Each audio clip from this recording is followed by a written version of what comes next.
Күндүн маанилүү жаңылыктар топтом менен тааныштырып, эфирде бүгүн программасы. Студияда Динар Турдугулова, саламатсыздарбы? Бүгүнкү чыгарылышта. Кыргызстан партиясы каттоодон өтө албай бара. БШК бүгүн да документтерин кабыл албай койду. 1 сентябрда жаңы окуу жылы башталат. Бирок 1 класстар гана мектепке барып окушат. Калган окуучулар аралыктан. Жогорку кеңеш тараарда жаңы 2 депутат мандат алып келди. Акыркы жыйын куруп, кайра тарашат. Кыргызстан партиясынын каттоодон өтүү боюнча аракети толук ишке ашпай жаткан учур. Бүгүн партия сот чечиминен кийин шайлоого катышуу үчүн кайрадан БШКга документтерин алып барган. Бирок БШК документтерди кабыл албай койду. Шайлоо комиссиясы Кыргызстан партиясын шайлоодон четтетүү боюнча эми жогорку сотко кайрылат. Турайым Нуржан Шайылдабекова аталган партияга карата Бишкектин административдик соту чыгарган чечимге макул эмес. Ал жакын арада БШК кассациялык арыз менен жогорку сотко кайрылаарын маалымдады.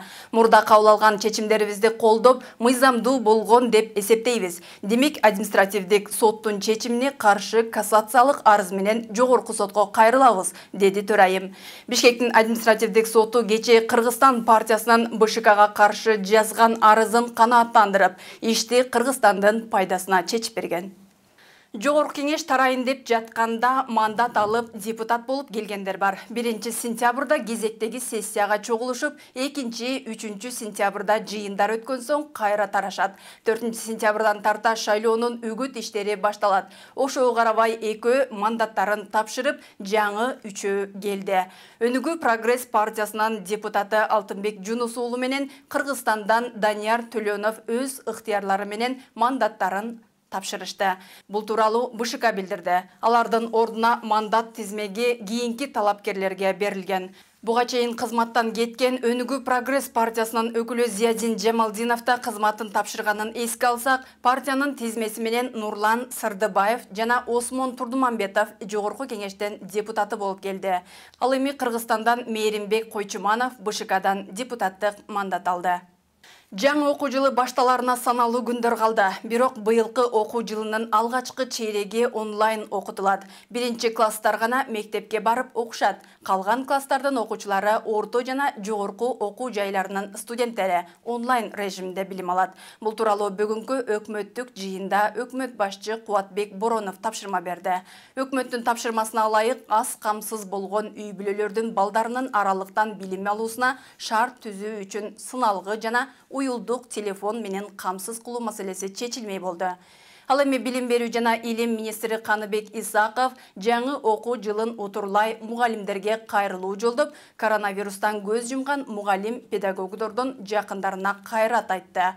Ошондой эле окутуучуларды эпидемиологиялык кырдаалга түшүнүү менен мамиле жасоого чакырды.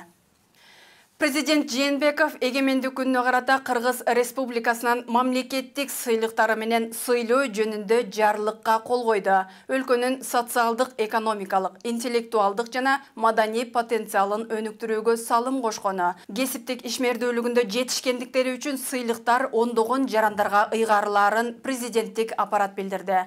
Анын ичинде ар кандай даражадагы Манас ордени менен медицина, коомдук, мамлекеттик иштерге, илимге, спортко сиңирген эмгектери үчүн сыйланышат. Мындан тышкары Кыргыз Республикасынын эл артисти, эл жазуучусу, эл акыны, эмгек сиңирген артист жана башка ардак наамдар ар кайсы тармактагы адистерге берилет. Жарлыкка ылайык бир катар жарандарга жетишкендиктери үчүн президенттин ардак грамотасы ыйгарылат. Кыргыз-Өзбек мамлекеттик чегарасын делимитациялоо жана демаркациялоо боюнча өкмөттүк делегациянын Ташкент шаарында өткөн сүйлөшүүлөрүнүн жыйынтыгы боюнча 2 протоколго кол коюлду. Тараптар узундугу 94,5 чакырым келген Кыргыз-Өзбек мамлекеттик чегарасынын долбоордук линиясынын өтүү чегин сүрөттөө долбоорун макулдашты жана бекитти. Ошондой эле макулдашылбаган 10 тилкенин бири макулдашылып, бекитилди.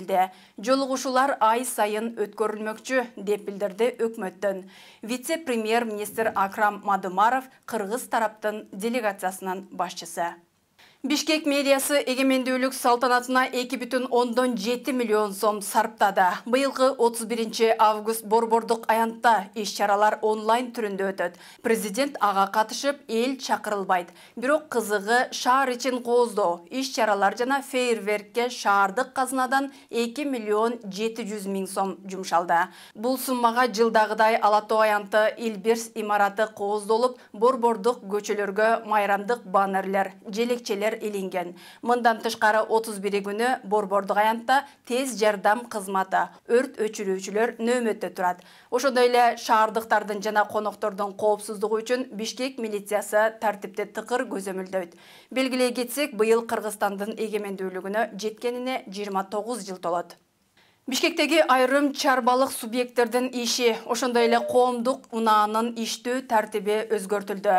Бул тууралуу вице-мэр Виктория Мазгачева брифингде билдирди. Шаардык жүргүнчүлөрдү ташыган транспорт автобустар, троллейбустар жана кичи автобустар милдеттүү түрдө дезинфекциялоо жүргүзүп, таңкы 7-ден 11-ге чейин жана саат 14:00-дөн 23:00-гө чейин иштейт. Саат 11-ден 14-гө чейин жууп тазалоо жана дезинфекциялоо үчүн санитардык тыныгуу болуп эсептелет. Ал эми 100 квадрат метрден ашкан соода борборлору, супермаркеттер, соода үйлөрү, комплекстер, дүкөн түйүндөрү күн сайын эртең менен 7-ден түнкү саат 12-ге чейин иштейт. Кафе жана ресторандар, ошондой эле коомдук тамактануу жайлары дагы 7-ден 12-ге чейин иштейт. Базарлар мурдагыдай күн сайын 9-дан кечки 5-ке чейин иштейт, бирок милдеттүү түрдө санитардык тыныгуу менен. Бул чаралар атайын токтом кабыл алганга чейин колдонулат жана менчигинин түрүнө карабастан бардыгы үчүн милдеттүү болуп саналат. С 3 августа продлена работа некоторых хозяйствующих субъектов, а также изменен режим работы общественного транспорта в Бишкеке.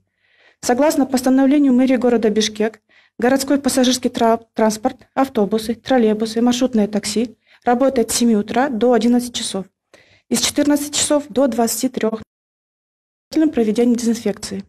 С 11 до 14 часов санитарный перерыв для мойки, чистки и дезинфекции транспорта.